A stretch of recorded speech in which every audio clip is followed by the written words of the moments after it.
Today's video will be extremely important if you want to get into research, PhD or MPhil and you belong to ST category, scheduled tribe. Yes, you heard it right. So Ministry of Tribal Affairs has launched 750 slots for applications across the country for MPhil as well as for PhD, and this is specifically for ST students. The deadline is 30th August and I want you to pay attention to the entire video till the end because I'm going to discuss about eligibility, what are the benefits that you will get, the amount of fellowship and also how to apply. So stay tuned till the end and watch this very carefully.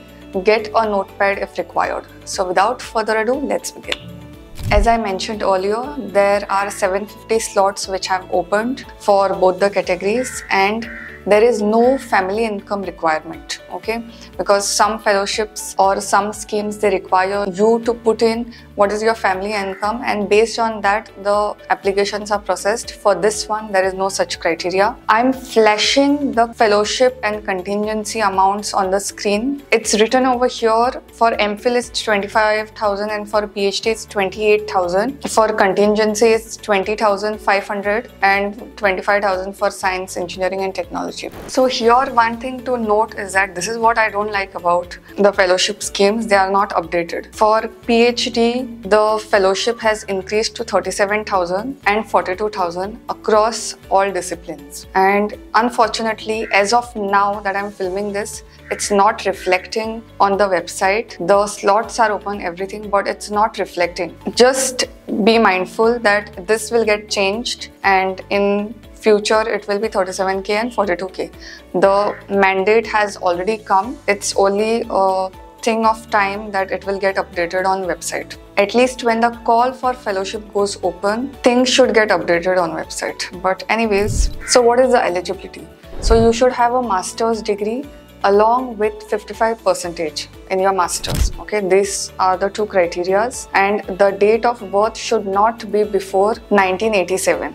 Okay, I'm flashing the date over here. You should not be born before this. Then the applicant should get admission for regular and full-time PhD or MPhil. And if you get admission for MPhil, there is a procedure in this fellowship itself to upgrade to PhD. Okay, if you feel that right now you are not ready for PhD and you want to go for MPhil, the admission has to be already done. And secondly, it should be in these particular universities, the universities, institutes and colleges under section 2F and 2B. So which are those that you will have to check? Then deemed to be universities and universities, institutes and colleges funded by central or state government and institutes of national importance.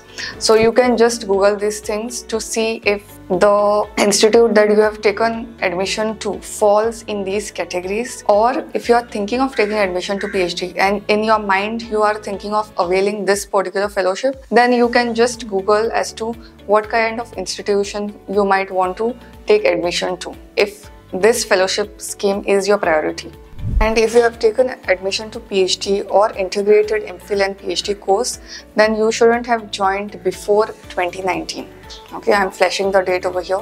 Okay, so what are the documents required over here?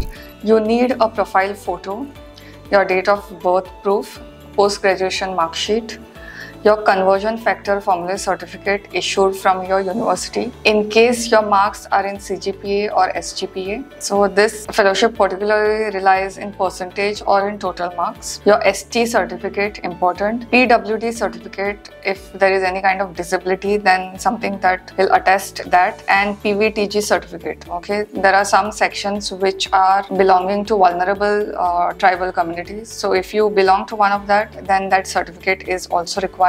And most important is bona fide certificate of admission or joining of PhD. So this gets activated once you get admission to PhD. And you need to have a DigiLocker ID. These documents won't get uploaded directly from your computer, but you need to upload this to DigiLocker and then give those links in the registration. Now that we have seen the eligibility, the benefits, the kind of stipend that you are going to receive, let's understand how to apply for this fellowship. For that, you will click on this website, go over here In the registration section, there is student registration.